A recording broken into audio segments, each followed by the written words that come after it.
السلام علیکم دوستو آج کی ہماری ویڈیو کا جو موضوع ہے وہ دجال سے ریلیٹڈ ہے۔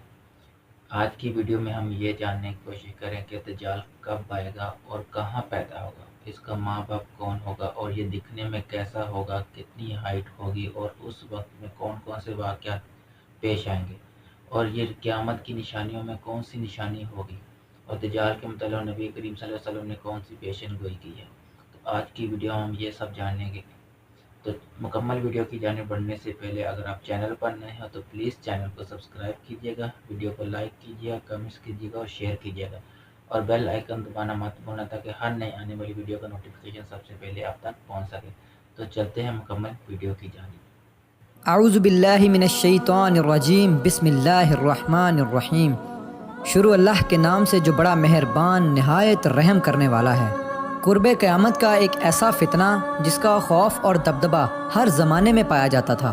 اس فتنے کا ذکر اگر صحابہ کرام کی مجلس میں ہو جاتا تو صحابہ زارو قطار رونا شروع کر دیتے اور اس فتنے سے اللہ پاک کی پناہ مانگتے۔ دوستو آج کی اس ویڈیو میں بات کروں گا اس کائنات کے سب سے بڑے فتنے کی، یعنی دجال کی۔ یہ دجال کون ہے اور دجال حقیقت میں کس شخصیت کا نام ہے؟ دجال کی پیدائش کب اور کیسے ہوئی اور دجال کے ماں باپ کون ہیں؟ اور کیا حضور پاک صلی اللہ علیہ وآلہ وسلم کے زمانے میں بھی دجال موجود تھا؟ دجال اس وقت کہاں ہے اور دجال اس دنیا میں کب ظاہر ہوگا؟ دوستو ان سارے سوالوں کے جواب آج کی اس ویڈیو میں آپ کو قرآن و حدیث کی روشنی میں بتاؤں گا، لہٰذا آپ سے درخواست ہے کہ میری اس ویڈیو کو پورا اینڈ تک ضرور دیکھیے گا۔ دوستو نبی پاک صلی اللہ علیہ وآلہ وسلم نے ارشاد فرمایا کہ قیامت اس وقت تک قائم نہیں ہوگی جب تک کہ دجال اس دنیا میں ظاہر نہ ہو جائے۔ دجال کی ظاہری نشانیاں اور شکل و صورت کے بارے میں نبی پاک صلی اللہ علیہ وآلہ وسلم نے ارشاد فرمایا کہ دجال چھوٹے قد کا ہوگا اور وہ بدصورت ہوگا اور وہ ایک آنکھ سے اندھا ہوگا اور اس کے دونوں پاؤں ٹیڑھے ہوں گے اور اس کے جسم میں بہت زیادہ بال ہوں گے، اس کے سر کے بال گھنگریالے ہوں گے اور اس کا رنگ سرخ یا گندمی ہوگا اور اس کی ناک طوطے کی چونچ جیسی ہوگی۔ اور دجال کی سب سے واضح نشانی یہ ہوگی کہ اس کے ماتھے پر کاف فا را لکھا ہوگا جس کو ہر مسلمان پڑھ لے گا، چاہے وہ پڑھا لکھا ہو یا پھر ان پڑھ ہو، لیکن کافر اور فاسق لوگ اس کو نہ پڑھ سکیں گے۔ دوستو دجال جب اس دنیا میں ظاہر ہوگا تو لوگوں کے سامنے وہ پرہیزگار بن کر رہے گا تاکہ لوگ زیادہ سے زیادہ اس کی پیروی کریں، لیکن اندر سے وہ کافروں کی طرح ظالم ہوگا۔ دجال سب سے پہلے نبوت کا دعویٰ کرے گا، جب اس کے ماننے والوں کی تعداد زیادہ ہو جائے گی تو اس کے بعد یہ خدائی کا دعویٰ کر دے گا۔ دجال ایک بہت بڑی سواری پر سوار ہو کر پوری روئے زمین پر گردش کرے گا۔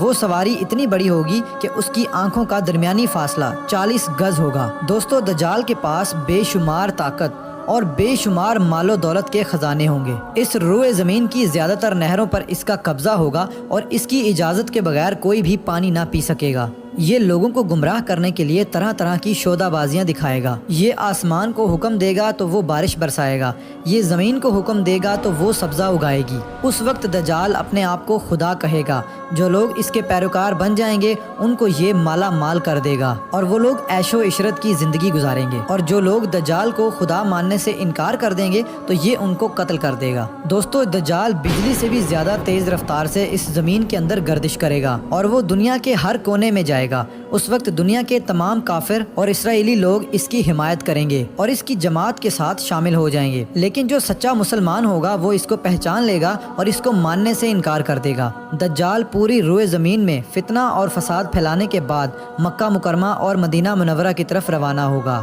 جب یہ مکہ میں داخل ہونے کی کوشش کرے گا تو اس کو مکہ میں داخل ہونے سے روک دیا جائے گا اور آخرکار مکہ سے ذلیل و خوار ہو کر مدینہ منورہ کی طرف جائے گا۔ اس وقت مدینہ منورہ کے 7 دروازے ہوں گے اور ہر دروازے پر اللہ تبارک و تعالیٰ کی طرف سے ایک نگہبان فرشتہ مقرر ہوگا جو اس کو مدینہ منورہ میں داخل ہونے نہیں دے گا۔ اس وقت دجال مکہ اور مدینہ کے باہر کھڑے ہو کر ایک خوفناک چیخ مارے گا۔ اس وقت مکہ اور مدینہ کے اندر جو بھی لوگ منافقین ہوں گے وہ اس کی آواز سن کر باہر نکل آئیں گے اور دجال کے گروہ میں شامل ہو جائیں گے۔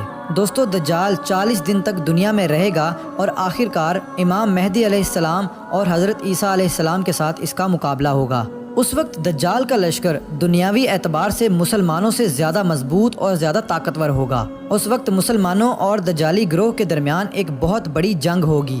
اس جنگ کے اندر دجالی ہار جائیں گے اور دجال کے لشکر کو بہت بری طرح ہار کا سامنا کرنا پڑے گا۔ اس وقت دجال حضرت عیسیٰ علیہ السلام سے ڈرتے ہوئے فلسطین کی طرف بھاگے گا اور حضرت عیسیٰ علیہ السلام اس کا پیچھا کرتے ہوئے اس کو مقام لد پر پکڑ لیں گے اور اللہ تبارک و تعالیٰ کے حکم سے دجال کو قتل کر دیں گے۔ دوستو اب بات کرتے ہیں کہ دجال کون ہے اور اس کے ماں باپ کون ہیں۔ دجال کی پیدائش کے متعلق مختلف روایات ملتی ہیں، جیسا کہ نبی پاک صلی اللہ علیہ وآلہ وسلم کے دور کی بات ہے کہ جب مسلمان مکہ سے مدینہ کی طرف ہجرت کر رہے تھے کہ انہی دنوں میں مدینہ کے اندر ایک یہودی عورت نے ایک بچے کو جنم دیا جو کہ پیدائشی کانا تھا۔ پیدائش کے اعتبار سے یہ بچہ بہت عجیب و غریب تھا۔ بچپن میں یہ بچہ مدینے کے اندر بچوں کے ساتھ کھیلا کرتا تھا اور آہستہ آہستہ یہ بچہ مدینے کے اندر مشہور ہونے لگا اور مدینے کے اندر اس نے اپنے اوپر وحی آنے کا دعویٰ کر دیا اور یہ بچہ لوگوں کے ساتھ عجیب و غریب اور پر اسرار باتیں کرنے لگا۔ جب اس کی ماں کو یہ علم ہوا تو اس کی ماں حضور پاک صلی اللہ علیہ وآلہ وسلم کی خدمت میں آئی اور اپنے بیٹے کا سارا حال نبی پاک صلی اللہ علیہ وآلہ وسلم کو بتایا اور اس بچے کی ماں حضرت محمد صلی اللہ علیہ وآلہ وسلم سے گزارش کرنے لگی کہ آپ اس بچے کا معائنہ کریں کہ یہ کیا کر رہا ہے۔ ایک دن آپ صلی اللہ علیہ وآلہ وسلم صحابہ کرام کے ہمراہ اس بچے کا معائنہ کرنے کے لیے اس کے گھر کی طرف روانہ ہوئے تو آپ نے رستے میں اس بچے کو انصاری بچوں کے ساتھ کھیلتے ہوئے دیکھا۔ اس بچے کا نام ابن سیاد تھا۔ اس وقت آپ صلی اللہ علیہ وآلہ وسلم کے ساتھ عمر بن خطاب رضی اللہ تعالی عنہ اور دیگر صحابہ کرام بھی موجود تھے۔ اس وقت ابن سیاد بلوغت کے قریب تھا لیکن جوان نہیں ہوا تھا۔ آپ صلی اللہ علیہ وآلہ وسلم اس کے قریب گئے لیکن اس کو پتہ نہ چلا تو آپ صلی اللہ علیہ وآلہ وسلم نے اس کی کمر پر ایک ضرب لگائی اور ابن سیاد سے فرمایا کہ کیا تم گواہی دیتے ہو کہ میں اللہ کا رسول ہوں؟ تو ابن سیاد نے آپ صلی اللہ علیہ وآلہ وسلم کی طرف دیکھا اور کہا کہ میں گواہی دیتا ہوں کہ آپ اللہ کے رسول ہیں۔ پھر ابن سیاد نے آپ صلی اللہ علیہ وآلہ وسلم سے کہا کہ کیا آپ گواہی دیتے ہیں کہ میں اللہ کا رسول ہوں؟ تو آپ صلی اللہ علیہ وآلہ وسلم نے ابن سیاد کو چھوڑ دیا اور فرمایا کہ میں اللہ اور اس کے رسولوں پر ایمان لایا۔ اس کے بعد آپ صلی اللہ علیہ وآلہ وسلم نے ابن سیاد سے پوچھا کہ تو کیا دیکھتا ہے؟ تو ابن سیاد نے کہا کہ میں سمندر پر عرش دیکھتا ہوں۔ تو اس وقت آپ صلی اللہ علیہ وآلہ وسلم نے ارشاد فرمایا کہ وہ ابلیس کی چال ہے۔ تو اس وقت ابن سیاد نے حضرت محمد صلی اللہ علیہ وآلہ وسلم کو بتایا کہ میرے پاس سچی اور جھوٹی خبریں آتی ہیں۔ یہ بات سن کر آپ صلی اللہ علیہ وآلہ وسلم نے فرمایا پھر تو تیرا معاملہ الٹ ہو گیا۔ اس کے بعد آپ صلی اللہ علیہ وآلہ وسلم نے ابن سیاد سے فرمایا کہ میں نے تیرے لیے ایک چھپانے والی چیز چھپائی ہے۔ دراصل اس وقت آپ صلی اللہ علیہ وآلہ وسلم نے اپنے دل کے اندر لفظ دخان سوچا تھا تو ابن سیاد آپ صلی اللہ علیہ وآلہ وسلم سے کہنے لگا کہ آپ نے دل کے اندر جو چیز چھپائی ہے وہ الدخ ہے۔ تو اس پر آپ صلی اللہ علیہ وآلہ وسلم نے ارشاد فرمایا کہ ذلیل ہو جا، تیری قدرت بڑھ نہیں سکتی۔ اس وقت حضرت عمر رضی اللہ تعالی عنہ نے فرمایا کہ اگر آپ مجھے اجازت دیں تو میں اس کی گردن اڑا دوں۔ اس وقت آپ صلی اللہ علیہ وآلہ وسلم نے ارشاد فرمایا کہ اسے چھوڑ دو، کہ اگر تو یہ سچا ہے تو اسے قتل نہیں کر سکتا اور اگر یہ جھوٹا ہے تو اسے قتل کرنے میں کوئی بھلائی نہیں۔ دوستو مدینے کے لوگ ابن سیاد کے بارے میں کہا کرتے تھے کہ بعض شیاطین اس کے پاس آتے تھے جو اسے عرش الہی کی خبریں دیا کرتے تھے، جبکہ آپ صلی اللہ علیہ وآلہ وسلم نے ابن سیاد کے بارے میں سکونت اختیار کی ہے، کیونکہ آپ صلی اللہ علیہ وآلہ وسلم کی طرف یہ وحی نہیں کی گئی کہ ابن سیاد کی حقیقت کیا ہے، جبکہ بعض لوگ ابن سیاد کو ہی دجال مانتے ہیں اور چند صحابہ کرام کا خیال بھی یہی تھا۔ اور ایک دوسری روایت میں ملتا ہے کہ حضرت عمر رضی اللہ تعالی عنہ آپ صلی اللہ علیہ وآلہ وسلم کے سامنے ابن سیاد کو دجال کہا کرتے تھے، لیکن آپ صلی اللہ علیہ وآلہ وسلم نہ ہی اس بات کا اقرار کرتے اور نہ ہی انکار کرتے۔ دوستو ابن سیاد کے اندر ایسی بہت ساری نشانیاں موجود تھی جو کہ ہو بہو دجال کی نشانیاں تھی۔ یہی وجہ ہے کہ اس دور کے اندر صحابہ کرام بھی ابن سیاد کو دجال کہا کرتے تھے، اور بعض مفسرین کا یہ کہنا ہے کہ ابن سیاد ہی وہ شخص ہے جو قیامت کے قریب دجال بن کر ظاہر ہوگا۔ حضرت ابو سعید خدری رضی اللہ تعالی عنہ بیان کرتے ہیں کہ ابن سیاد مجھ سے کہنے لگا کہ میں دجال کے ماں باپ کو بھی جانتا ہوں اور دجال کو بھی جانتا ہوں۔ تو اس وقت حضرت ابو سعید خدری رضی اللہ تعالی عنہ نے ابن سیاد سے کہا کہ کیا تو اس بات کو پسند کرتا ہے کہ تو ہی دجال ہو؟ تو اس وقت ابن سیاد نے کہا کہ اگر مجھے دجال بنایا گیا تو میں اس بات کو ناپسند نہیں کروں گا کہ میں دجال بنوں، یعنی کہ میں دجال بننا پسند کروں گا۔ دوستو بعض مفسرین کا کہنا ہے کہ ابن سیاد دجال نہیں ہے، کیونکہ یہ بعد میں آپ صلی اللہ علیہ وآلہ وسلم پر ایمان لے آیا تھا، بلکہ دجال حضرت سلیمان علیہ السلام کے دور میں جنات اور انسانوں کے ملاپ سے پیدا ہوا تھا اور اس کے ماں باپ کو قتل کر دیا گیا تھا، اور دجال کو ایک جزیرے کے اندر قید کر دیا گیا، اور انسانوں اور جنات کے ملاپ سے پیدا ہونے والا بچہ یعنی کہ دجال آج بھی اسی جزیرے پر قید ہے، اور اس کے ساتھ ساتھ شیطان اس کو ہر بات کی وہیں پر خبر دیتے ہیں۔ دجال کی پیدائش کے بارے میں حضرت امام زرکاری رحمۃ اللہ علیہ بیان کرتے ہیں کہ دجال وہ فتنہ ہے جس کو اللہ تبارک و تعالیٰ نے اس وقت پیدا فرمایا جس وقت حضرت آدم علیہ السلام کو جنت سے نکالا گیا تھا اور دجال کو بنا ماں باپ کے پیدا کیا گیا۔ دوستو، حقیقت تو یہ ہے کہ دجال قیامت کے قریب ظاہر ہوگا، اور اس کی جو نشانیاں ہوں گی وہ آپ صلی اللہ علیہ وآلہ وسلم کی احادیث میں واضح طور پر مل جاتی ہیں۔ لیکن یہ دجال کہاں ہے، اور یہ کہاں سے آیا، اور یہ کیسے پیدا ہوا، اور اس کے ماں باپ حقیقی طور پر کون ہیں،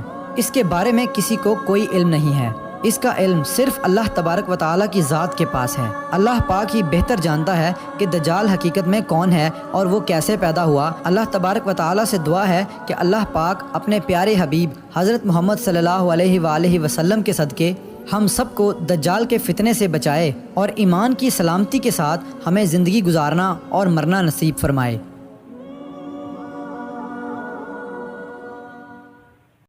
تو دوستو، یہ تھی آج کی ویڈیو۔ آئی ہوپ کہ ویڈیو آپ لوگوں کو پسند آئی ہوگی، اور ویڈیو دیکھ کے تو میرے رونگٹے کھڑے ہو گئے۔ بہت ساری ایسی باتیں، بہت ساری ایسی چیزیں جس کا ہمیں علم ہی نہیں تھا، پتہ ہی نہیں تھا، وہ بھی سب پتہ چل گیا کہ کیا ہوگا اور کیسے ہوگا اور کیسا وہ وقت ہوگا۔ اللہ پاک سے ہم سب کے لیے یہی دعا ہے کہ اللہ پاک ہمیں ایمان کی مضبوطی دے، تاکہ ہم لوگ کہیں بھٹک نہ جائیں۔ اگر وہ وقت آتا ہے تو ہم کہیں بھٹک نہ جائیں۔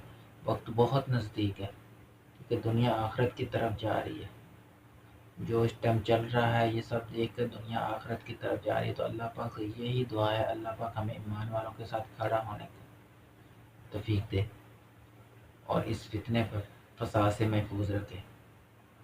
تو ملتے ہیں انشاءاللہ اگلی ویڈیو میں، تب تک کے لیے اپنا خیال رکھیے گا۔ اللہ حافظ۔